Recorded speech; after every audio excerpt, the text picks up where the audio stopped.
आम आदमी पार्टी निर्वाचन लड़े शाश्वती मिश्र।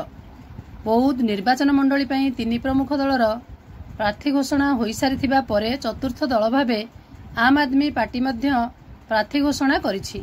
प्रार्थी जनक हेउछंती पुराणाकटकर एक घरोई शिक्षानुष्ठान शिक्षकता करुवा शिक्षयित्री शाश्वती मिश्र, जहाकु नै एबे चर्चा जोर धरिथिबा देखिबाकु मिलिछि। सबुठु आश्चर्य कथा हेउछि प्रार्थी पई आवेदन करिनथिबा कथा कहंती शाश्वती मिश्र। तेबे दल तांकु केमिति आउ केउ परिस्थिति रे प्रार्थी कराइला ताहा समस्तंकु चकित करिछि।